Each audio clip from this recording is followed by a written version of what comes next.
Morning students, हम जो बात कर रहे थे वो एटॉमिक स्ट्रक्चर की बात हो रही थी। किसकी बात हो रही थी? एटॉमिक स्ट्रक्चर चैप्टर हमारा चल रहा है। और एटॉमिक स्ट्रक्चर में अगर हम आज बात करें तो आज का जो हमारा टॉपिक है वो हम बोहर थ्योरी के ऊपर बात करेंगे। Very very most important. और 2022 में अगर क्वेश्चंस की बात करें तो वो भी आपका बोहर थ्योरी से ही आया था। तो एटॉमिक स्ट्रक्चर की अगर हम बात करें और एटॉमिक स्ट्रक्चर में अगर हम टॉपिक की बात करें तो वो बोहर थ्योरी है। और बोहर थ्योरी से आप एक वेलोसिटी, किसी भी इलेक्ट्रॉन की वेलोसिटी कैसे निकाल सकते हैं, उसकी रेडियस, और थर्ड जो पॉइंट है उसकी एनर्जी, को आप कैसे कैलकुलेट कर सकते हैं। तो एक किसके ऊपर बात करेंगे? वेलोसिटी, एक रेडियस, और थर्ड पॉइंट क्या है? इसकी एनर्जी। इन तीनों पर हमें बात करनी है। तो अगर हम स्टार्टिंग की बात करें तो पहला पॉइंट कौन सा आ रहा है इसमें? Velocity.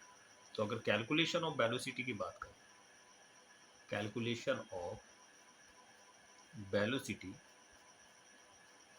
Calculation of velocity of the electron of Bohr orbit.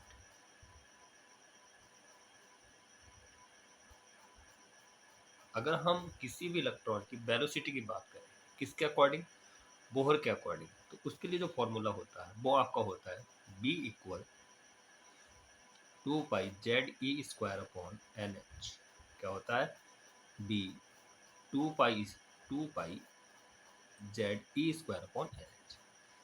तो बोहर के अकॉर्डिंग अगर किसी भी इलेक्ट्रॉन की आप वेलोसिटी निकाल रहे हैं, बोहर के अकॉर्डिंग आप किसी भी इलेक्ट्रॉन की अगर वेलोसिटी निकाल रहे हैं तो वेलोसिटी का जो फॉर्मूला होता है वो क्या होता है?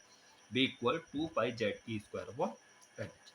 अब यहाँ पे अगर हम बात करें तो यहाँ पे आपका 2πE²/H, ये क्या है? आपका कांस्टेंट।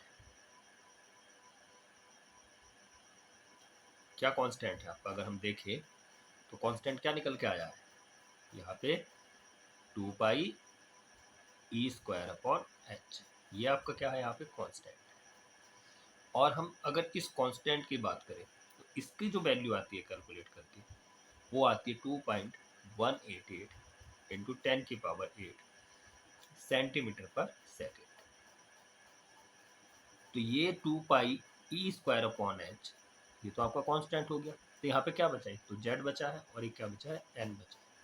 तो यहाँ से क्या बात निकल के आएगी? अगर हम बात की करें तो B इक्वल, ऊपर क्या बचा है? Z, नीचे क्या बचा है? N, और इस पूरे की वैल्यू कितना आई है जो कांस्टेंट है? 2.188 इंटू 10⁸ सेंटीमीटर पर सेकेंड। तो आपकी जो वेलोसिटी का फॉर्मूला है जिस पे क्वेश्चन आता है, जो न्यूमेरिकल्स में लगाना है आपको, वो क्या आया है?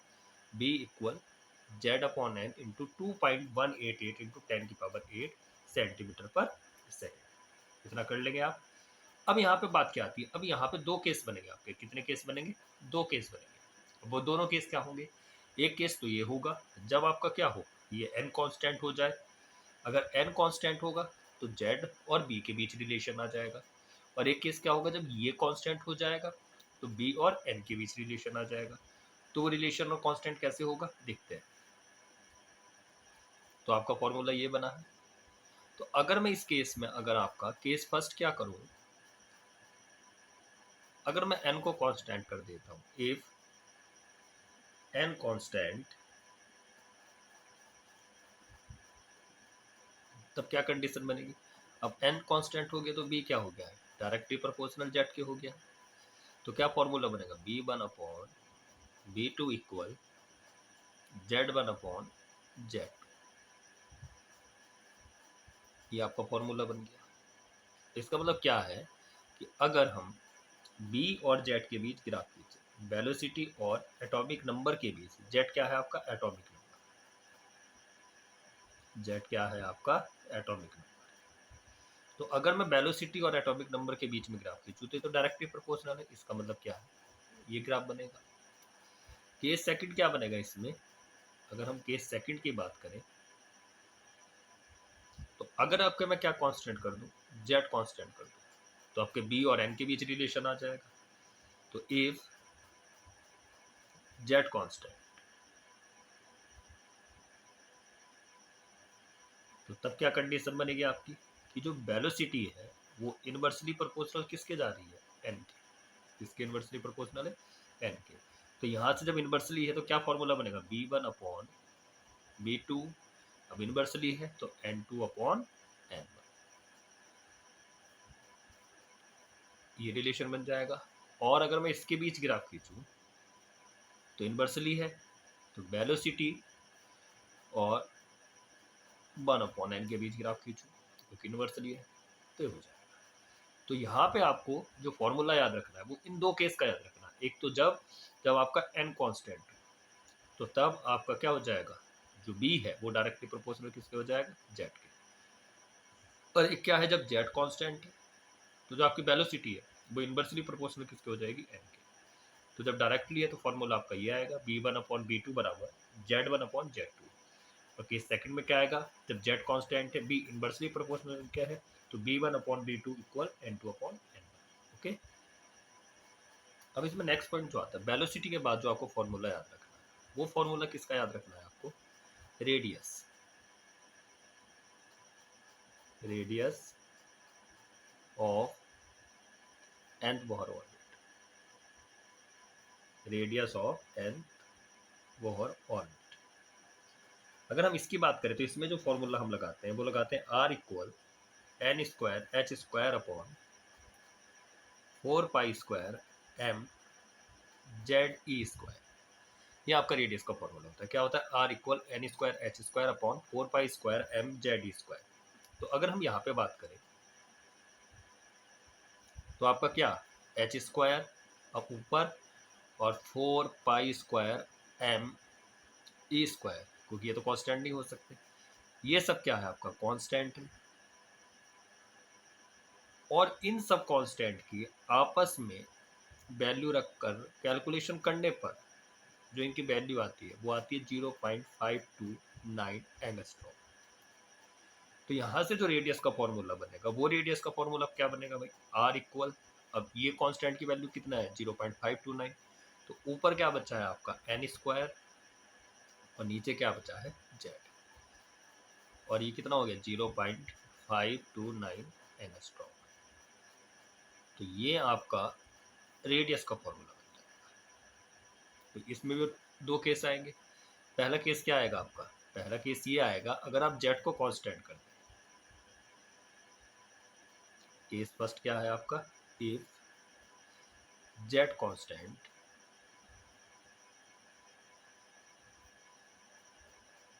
देन, तो तब क्या कंडीशन जनरेट होगी, अब जब ये z कांस्टेंट हो गया है तो जो रेडियस है वो डायरेक्टली प्रोपोर्शनल किसके आई है, n स्क्वायर के। तो यहाँ पे क्या फॉर्मूला बनेगा आपका, r1 upon r2 equal n1 का स्क्वायर अपॉन n2 का स्क्वायर। ये फॉर्मूला बन जाएगा आपका। क्यों, क्योंकि यहाँ पे z कांस्टेंट है, जब z कांस्टेंट है तो r डायरेक्टली प्रोपोर्शनल किसके आ रहा है, n के आ रहा है। तो r डायरेक्टली प्रोपोर्शनल किसके हो गया, n स्क्वायर की, क्योंकि फॉर्मूले में n स्क्वायर है। अब अगर आप यहाँ पर ग्राफ खींचे तो ग्राफ कैसे बनेगा आपका, ये तो रेडियस हो गई और ये क्या हो गया आपका n स्क्वायर। तो क्या है, डायरेक्टली प्रोपोर्शनल है, इंक्रीज होगा। n बढ़ने के साथ साथ रेडियस भी क्या हो गया आपकी, इंक्रीज हो जाएगी। पहला केस कर लेंगे आप। अगर अब हम इसमें केस सेकंड की बात करें तो केस सेकंड क्या होगा, पहले केस में आपने z कांस्टेंट किया, अब के केस में अगर आप n कांस्टेंट कर दें, इफ n कांस्टेंट देन, तो जब n कांस्टेंट कर दिया तो यहाँ पे क्या बनेगा, r inversely proportional z, r inversely proportional z। तो इसका मतलब क्या है कि r1 upon r2 equal z2 upon z।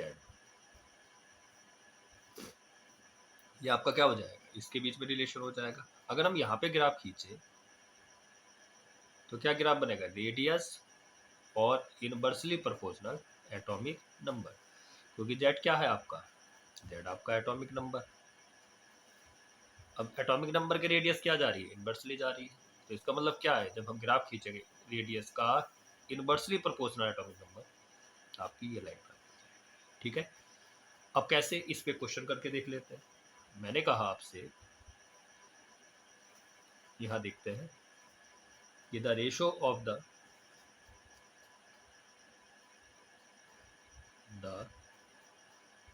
Ratio of radius, the ratio of radius of the fifth orbits of helium positive and lithium positive will be, ये question आपको दिया। तो अगर हम इस क्वेश्चन की बात करें तो यहाँ पे क्या बात हुई है, यहाँ पे एक ही ऑर्बिट की बात हुई है। यहाँ पे क्या है, आपको क्वेश्चन में फिफ्थ ऑर्बिट दिया गया है। कौन सा ऑर्बिट दिया गया है, फिफ्थ ऑर्बिट दिया गया है। तो जब इस क्वेश्चन में फिफ्थ ऑर्बिट दिया गया है, इसका मतलब क्या है कि यहाँ पे आपका जो n है वो 5 है, हीलियम के लिए भी और लिथियम के लिए भी। इसका मतलब क्या है कि देखो, जब भी क्वेश्चन में वो एक ही ऑर्बिट की बात कर रहे हैं, तो इसका मतलब क्या है कि वहां पे वो n है, और जब एक ही n दिया गया है तो इसका मतलब क्या है, उसमें n क्या हो गया, आपका कांस्टेंट हो गया। n कैसा हो गया है, कांस्टेंट हो गया। तो जब n कांस्टेंट है तो n कांस्टेंट में मैंने क्या फॉर्मूला बताया है आपको, बोलो। n कांस्टेंट में मैंने आपको क्या फॉर्मूला बताया, जब n कांस्टेंट होगा तो आपका रिलेशन किस में निकल के आएगा, एटॉमिक नंबर और रेडियस में। तो यहाँ पे आपका फॉर्मूला, क्योंकि जब n कांस्टेंट है तो फॉर्मूला क्या बनता है, r इनवर्सली प्रोपोर्शनल z। तो क्या फॉर्मूला होगा, r1 upon r2 equal z2 upon z1। अब हीलियम है, तो हीलियम किसका काम कर रहा है, z1 का, और हीलियम का एटॉमिक नंबर कितना होता है, 2। यहाँ पे लिथियम है, लिथियम किसका काम कर रहा है, z2 का, और इसका एटॉमिक नंबर कितना होता है, 3। तो हीलियम का एटॉमिक नंबर 2 हो गया जो z1 का काम कर रहा है, और लिथियम का एटॉमिक नंबर 3 हो गया जो z2 का काम कर रहा है। अब आपका फॉर्मूला क्या है, r1 upon r2 equal z2 upon z1। तो r1 upon r2 equal z2 कितना है, 3, और z1 कितना है, 2। तो क्या रिलेशन आया, रेशो क्या आया, r1 ratio r2 equal 3 ratio 2। ये आपका आंसर हो जाएगा। तो इसमें, इस वाले लेक्चर में हमने आपको रेडियस और वेलोसिटी के ऊपर बात बताई है। नेक्स्ट लेक्चर में हम जो बात करेंगे वो एनर्जी की बात करेंगे। किसकी बात होगी, एनर्जी। ओके।